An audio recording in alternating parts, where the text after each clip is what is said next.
Halo, apa kabar, teman-teman? Semoga sehat di rumah, meskipun kita PJJ harus tetap semangat.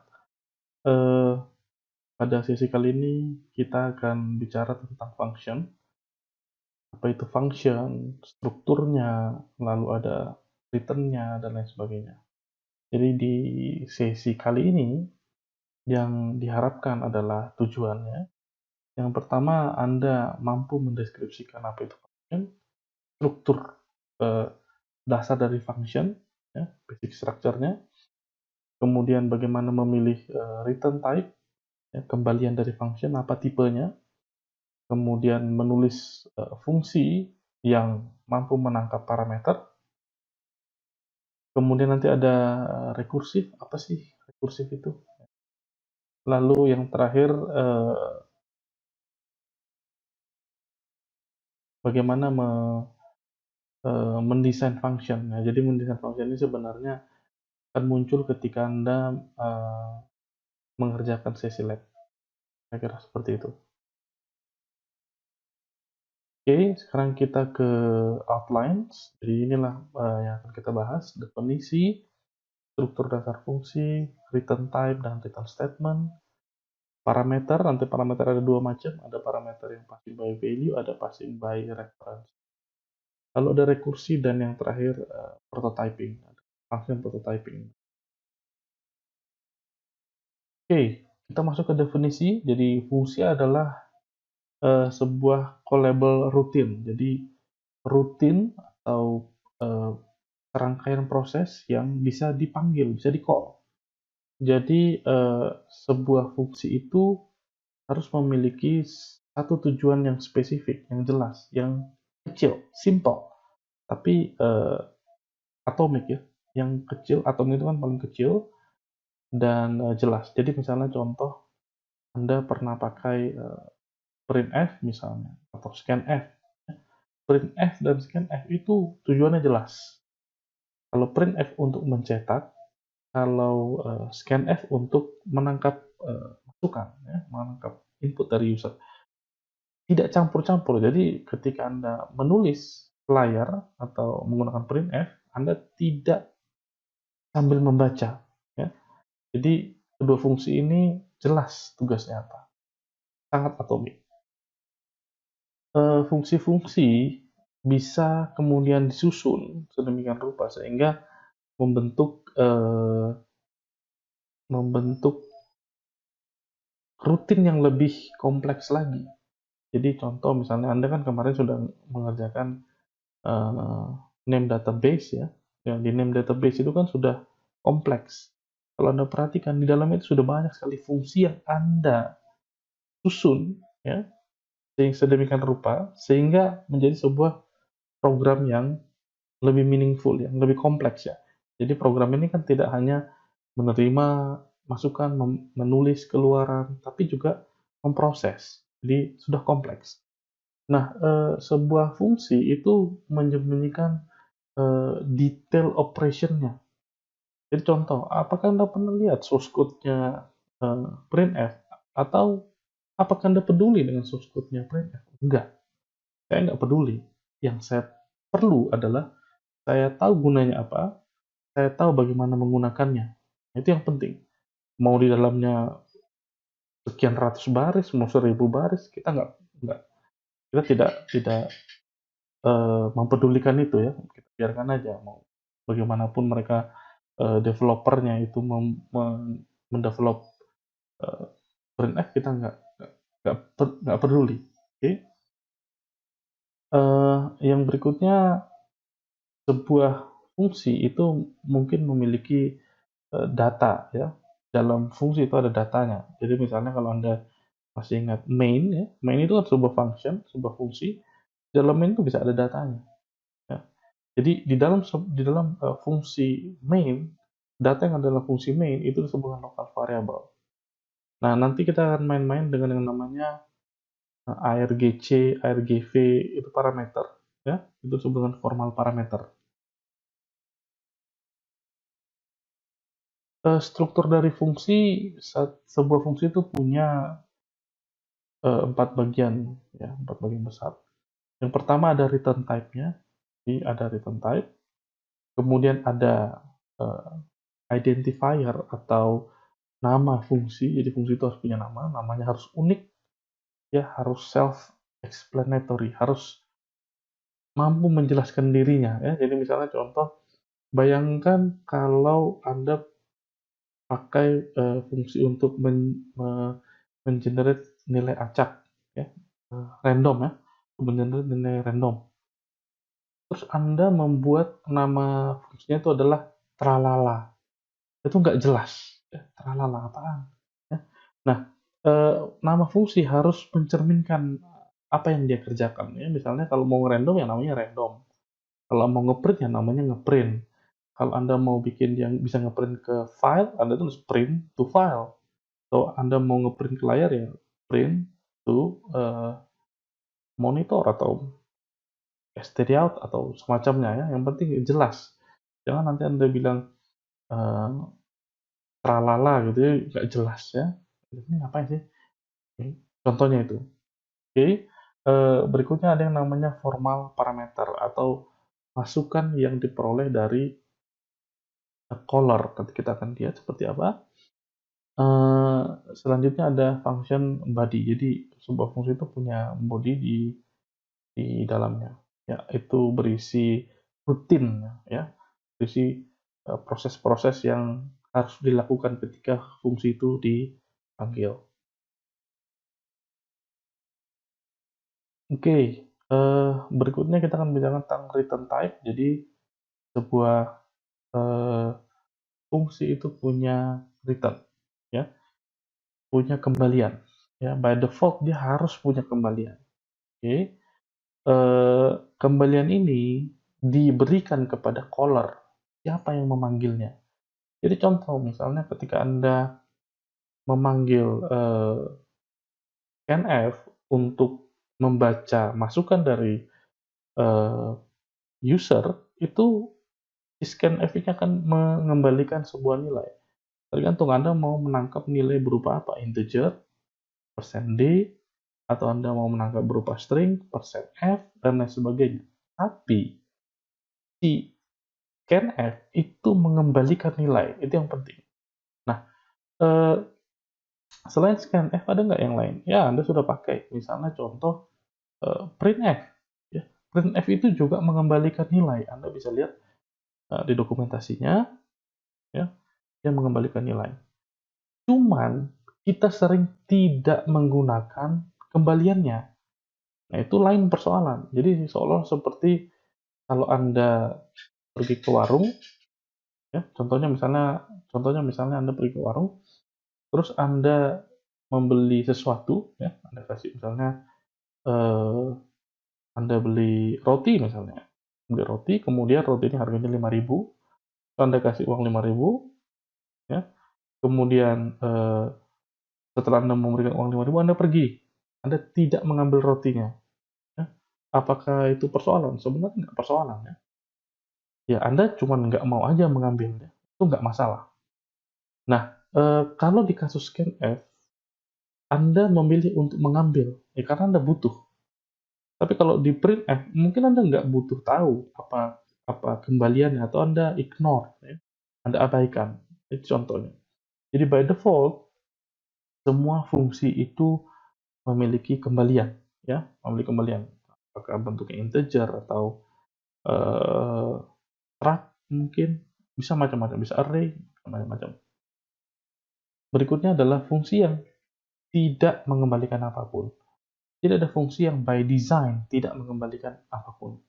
Fungsi yang semacam ini disebut dengan prosedur, ya. Jadi fungsi ini memang tidak didesain mengembalikan apapun ke callernya. Oke. Nah, fungsi yang tidak mengembalikan apapun atau prosedur itu diberi return type void. Nah, jadi bukan berarti karena dia tidak punya atau tidak didesain untuk mengembalikan nilai, lalu tidak dikasih tahu apa ini kembaliannya. Tetap dikasih tahu kembaliannya, kembaliannya bertipe void. Oke. Berikutnya adalah return statement. Jadi return statement ini digunakan untuk mengembalikan nilai, ya. Jadi kalau tadi return type itu menentukan apa jenis kembaliannya, return itu digunakan untuk mengembalikan nilainya, ya. Jadi kalau return type menentukan jenis kembaliannya, kalau return mengembalikannya, ya, proses mengembalikannya menggunakan keyword return. Dampak lain dari keyword return adalah fungsinya akan exit. Jadi ketika dieksekusi return sesuatu gitu ya, ya fungsi itu akan berakhir, tidak akan berhasil akan berakhir eksekusinya. Kira-kira seperti itu. Oke, setiap fungsi itu harus punya return statement. Ya, ingat tadi bahwa setiap fungsi itu punya return type. Ya, termasuk void itu juga return type. Sehingga semua fungsi itu harus punya return statement. Ada nggak fungsi yang tidak punya return statement? Ada. Fungsi apa itu? Fungsi yang tidak butuh kembalian atau tidak butuh mengembalikan nilai atau prosedur. Ya, jadi prosedur adalah satu-satunya fungsi yang boleh tidak memiliki return statement. Oke, ini contoh return statement. Di sini ada 3 buah fungsi, ya. Yang pertama add, yaitu untuk menjumlahkan, ya. Sudah jelas dari namanya. Kemudian di sana ada 2 buah parameter, ya, dan y. Kemudian ada multiply, ya, mengalihkan, ya. Itu juga ada 2 parameter. Lalu di bawah ada say hello. Anda perhatikan di sini apa sih tipe dari fungsi add? Tipe dari fungsi add itu adalah return type-nya, maksudnya return type dari fungsi add adalah integer. Kemudian untuk multiply itu punya return type nggak? Punya, ya.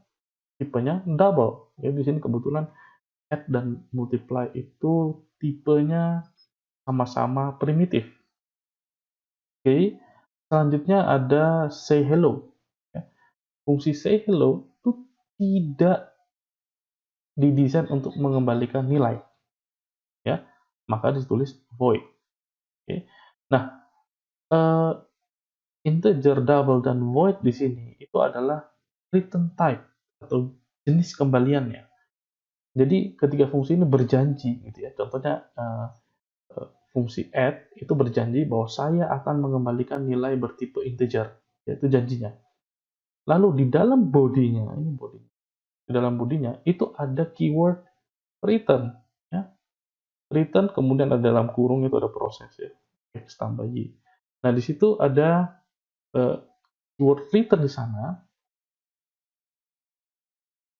berfungsi untuk mengembalikan nilai hasil perhitungan pada caller. Jadi ketika Anda memanggil fungsi add lalu menyertakan 2 buah bilangan di sana, nanti di sini dianggap x dan y, maka hasil dari penjumlahannya itu akan dikembalikan kepada Anda. Dan kembaliannya itu dijamin oleh eh, fungsi add bertipe integer. Jadi fungsi add berjanji dia akan memberikan kembalian bertipe integer. Nah, berbeda dengan double, double ini dia berjanji mengembalikan nilai berupa double tipenya. Lalu di return-nya ada sebuah proses, lalu hasil proses itu dikembalikan. Oke, jadi kembalian dari multiply itu bertipe double. Nah, berbeda dengan say hello, di sini dia void, ya, tipe kembaliannya void. Artinya dia berjanji, saya berjanji tidak akan mengembalikan apapun, ya. Jadi kalau void tipe kembaliannya return type-nya, maka bisa jadi di dalam bodinya itu tidak punya return. Oke, bisa jadi tidak punya return. Kalau ada return boleh nggak? Boleh. Tapi return-nya tidak ada eh, nilai parameter yang akan dikembalikan. Oke, berikutnya kita akan bicara tentang formal parameter. Apa itu formal parameter? Parameter adalah nilai yang disertakan, ya, nilai-nilai yang disertakan pada saat fungsi dipanggil. Jadi nilai-nilai ini disertakan supaya fungsi itu bisa berjalan sesuai dengan desainnya. Jadi misalnya Anda printf, Anda printf, Anda nggak masukin apa-apa untuk dicetak ya, dia nggak akan mencetak apa-apa. Ya, kalau Anda misalnya scanf, kemudian Anda tidak tentukan tipe yang Anda ambil, misalnya string atau integer atau dan lain sebagainya, ya dia tidak akan memanggil. Jadi tidak akan sempurna, oke? Atau bahkan bisa jadi error. Jadi Anda harus lihat dokumentasinya, ya. Oke, ada fungsi yang eh, punya parameter, ada fungsi yang tidak punya parameter. Ya. Fungsi yang tidak punya parameter itu harus ditulis void di parameter list-nya. Nanti kita akan lihat contohnya. Kemudian untuk parameter yang dimasukkan ke dalam fungsi itu ada dua cara. Ada yang by value, ada yang by reference. Nah, ini bagian yang paling sulit. Jadi Anda harus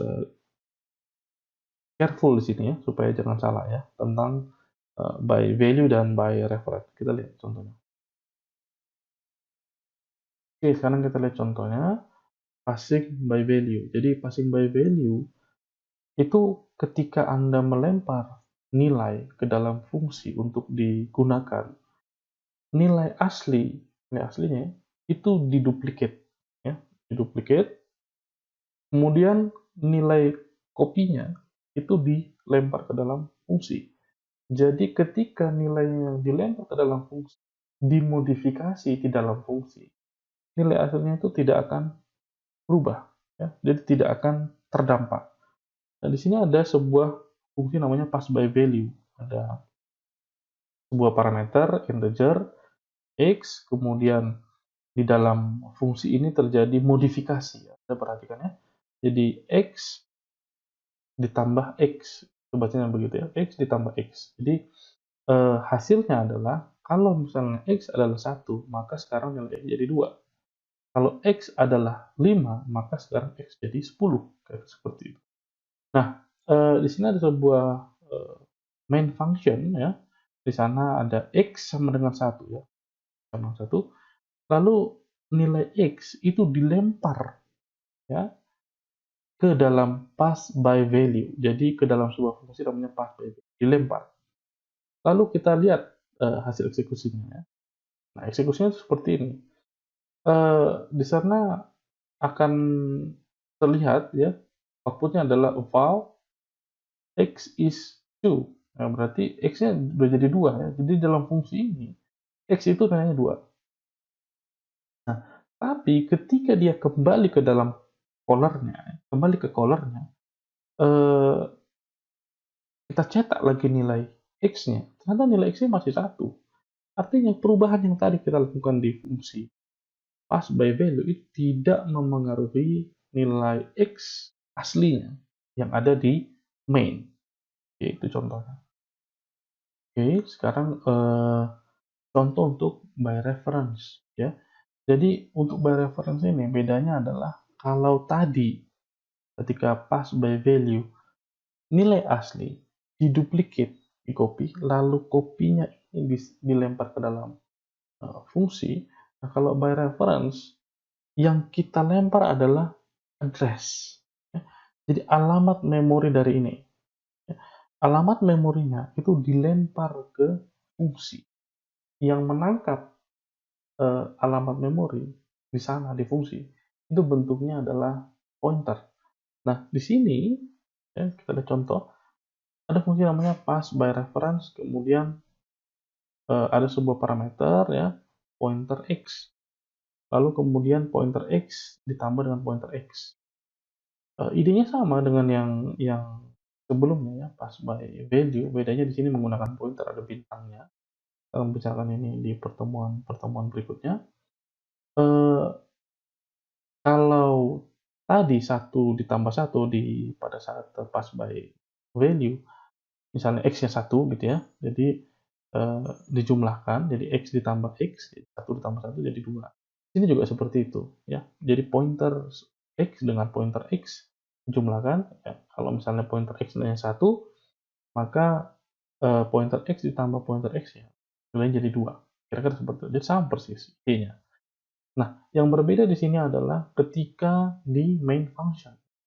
Perhatikan di main function, dia melempar X, cara melempar X itu berbeda menggunakan operator ampersand, operator untuk mendapatkan address.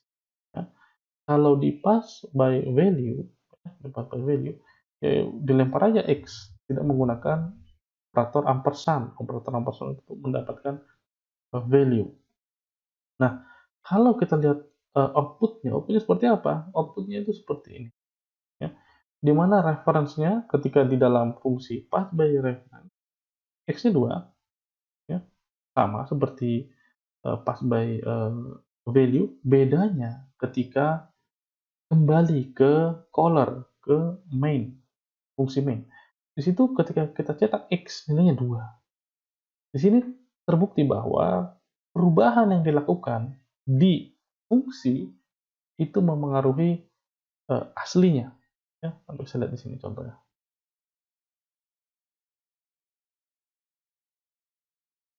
Oke, yang berikutnya adalah terkait rekursi. Apa sih rekursi itu atau rekursif?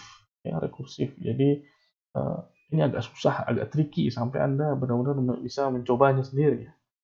Oke, di sini definisinya ya. Jadi definisi rekursi adalah ketika sebuah fungsi memanggil dirinya sendiri atau di dalam function body, ya, dalam function body itu ada code yang memanggil fungsi itu sendiri. Ya. Jadi contohnya di sini ada sebuah fungsi namanya func1, lalu ada parameternya, lalu dalam bodinya itu ada ya, statement apa gitu. Kemudian di dalamnya ada func1, jadi dia memanggil dirinya sendiri. Nah itu rekursi. Ya, jadi dia memanggil dirinya sendiri, memanggil dirinya sendiri, memanggil dirinya. Oke, sebuah fungsi yang dirancang untuk bekerja secara rekursif, dia punya yang namanya base case. Jadi kasus kondisi yang diharapkan. Jadi ketika base case ini tercapai, maka rekursi harus eh, selesai, ya, atau harus digulung. Jadi seolah seperti tikar. Tikar itu kan digulung ya, tikar itu digulung. Jadi kalau misalnya Anda melakukan rekursif, Anda buka, buka, buka, buka, buka, buka, buka, buka, sampai di ujung. Kalau acara sudah selesai, ya base case-nya adalah acara yang selesai, maka Anda gulung balik, gulung, gulung balik, gulung balik, gulung balik, gulung balik. Ininya seperti itu. Nanti akan ada contoh yang bisa ya, membantu Anda memahami ini. Jadi proses rekursi itu harus menuju ke base case.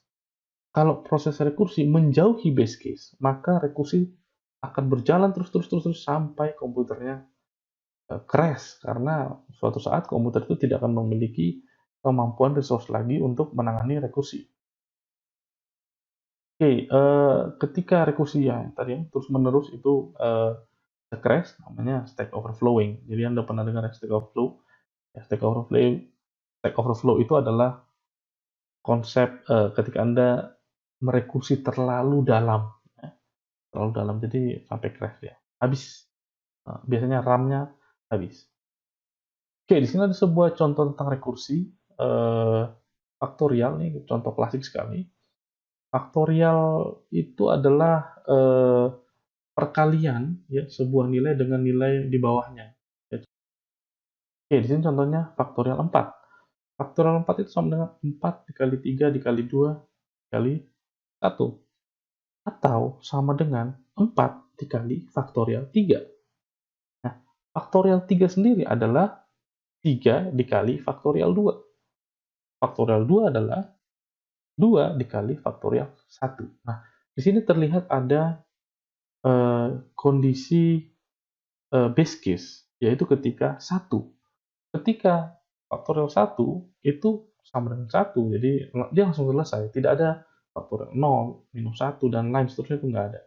Jadi idenya seperti itu. Nah, kalau digambarkan, kira-kira bentuknya seperti ini. Jadi ketika faktorial 4, ya, itu sama dengan 4 kali faktorial. Faktorial 3. 3 itu apa sih? 3 itu kan 4 dikurang 1. Lalu demikian seterusnya sampai ke yang paling kecil, sampai base case, di mana base case-nya adalah faktorial 1. Faktorial 1 adalah 1. Nah, hasil dari faktorial 1 adalah 1, dia kembali ke atas. Flow-nya kembali ke atas, kembali ke atas, kembali ke atas, kembali ke atas. Nah, di code itu bentuknya kira-kira seperti ini, ya, code. Jadi, ada base case ya, ketika X sama dengan 1. Jika X sama dengan 1, kembalikan 1.